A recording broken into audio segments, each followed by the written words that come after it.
ಮುಖಕ್ಕೆ ಇಷ್ಟು ಪೇಂಟ್ ಅನ್ನು ಮೆತ್ಕೊಂಡು ಎಲ್ಲಿಗೆ ಹೊರಟಿದ್ದೀನಿ ಅಲ್ವಾ?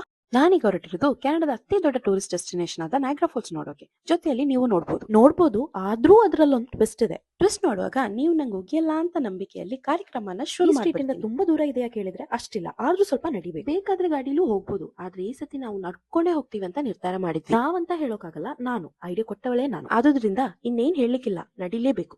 ಈಗ ನಾವು ನಡೀತಾ ಇರೋ ಸ್ಟ್ರೀಟ್ ಹೆಸರು ಕ್ಲಿಫ್ಟನ್ ಹಿಲ್ ಅಂತ. ಸ್ಟ್ರೀಟ್ ತುಂಬಾ ಕಲರ್ಫುಲ್ ಆಗಿದೆ ಅಲ್ವಾ? ಈ ಸ್ಟ್ರೀಟ್ ಇಂದ ನೈಗ್ರಾ ಫಾಲ್ಸ್ ರೀಚ್ ಆಗುವ ತನಕ ಇರುವ ದಾರಿ ವರ್ಷದ 365 ದಿವಸನೂ ಹೀಗೆ ಕಲರ್ಫುಲ್ ಆಗಿ ಮೇಂಟೈನ್ ಮಾಡ್ತಾರೆ.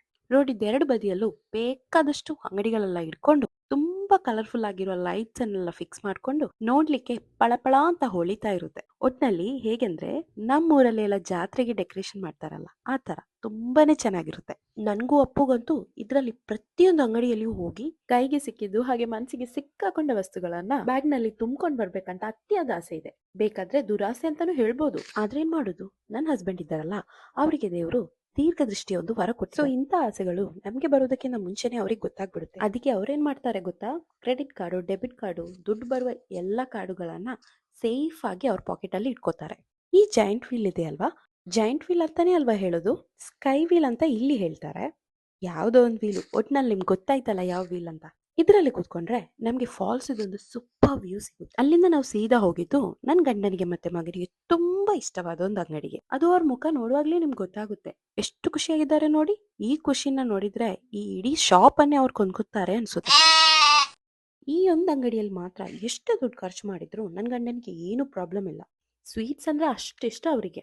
ಅವನಿಗೆ ಮಾತ್ರ ಅಲ್ಲ, ಜೊತೆಲಿದ್ದಾನಲ್ಲ ಚಿಕ್ಕ ಮನುಷ್ಯ, ಅವನಿಗೂ ಅಷ್ಟೇ ಇಷ್ಟ. ನನ್ಗೆ ಮಾತ್ರ ಈ ಅಂಗಡಿನೂ ತುಂಬಾ ಕಲರ್ಫುಲ್ ಆಗಿ ಕಾಣಿಸ್ತಾ ಇತ್ತು. ನನ್ಗಂತೂ ಇದ್ರಲ್ಲಿ ಕೆಲವು ಸ್ವೀಟ್ಸ್ ಅನ್ನ ನೋಡುವಾಗ ಇದು ನಿಜವಾಗ್ಲೂ ತಿನ್ಬೋದಾ ಅಂತ ಡೌಟ್ ಬಂದಿತ್ತು.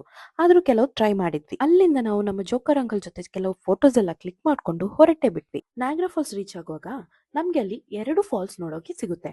ಒಂದು ಫಾಲ್ಸ್ US ಸೈಡ್ ಅಲ್ಲಿ ಇರುತ್ತೆ, ಅದು ನಮ್ಗೆ ಫಸ್ಟ್ ನೋಡೋಕ್ ಸಿಗುದು. ಇನ್ನೊಂದು ಕೆನಡಾ ಸೈಡ್ ಅಲ್ಲಿ ಇರುತ್ತೆ, ಅದು ಆಕ್ಚುಲಿ ದೊಡ್ಡ ಫಾಲ್ಸ್, ಈ ನೀಲಿ ಬಣ್ಣದಲ್ಲಿ ಕಾಣಿಸ್ತಾ ಇರೋದು. ಇನ್ನು ಟ್ವಿಸ್ಟ್ ಏನಂತ ಅಲ್ವಾ, ಬೇರೇನೂ ಅಲ್ಲ, ನನ್ನ ಹತ್ರ ಇಷ್ಟೇ ವಿಶ್ವಲ್ಸ್ ಇರುತ್ತೆ. ನನ್ಗೆ ಫಾಲ್ಸ್ ಹತ್ರ ಹೋಗಿ ವಿಡಿಯೋ ತೆಗಿಯೋಕ್ ಆಗ್ಲಿಲ್ಲ. ಜೋರಾಗಿ ಮಳೆ ಬಂದ ಕಾರಣ ಪಯಣನ ಅರ್ಧಕ್ಕೆ ನಿಲ್ಲಿಸಬೇಕಾಗಿ ಬಂತು. ಸೊ ಸ್ಯಾಡ್ ಅಲ್ವಾ? ಆದ್ರೆ ಮುಂದಿನ ವಿಡಿಯೋದಲ್ಲಿ ನಾನ್ ನಿಮ್ಗೆ ನೈಗ್ರಾ ಫಾಲ್ಸ್ ಇದೊಂದು ವಿಶ್ವಲ್ ಟ್ರೀಟ್ ಕೊಡ್ತೀನಿ. ಅಲ್ಲಿಯವರೆಗೂ ಬೈ ಬಾಯ್.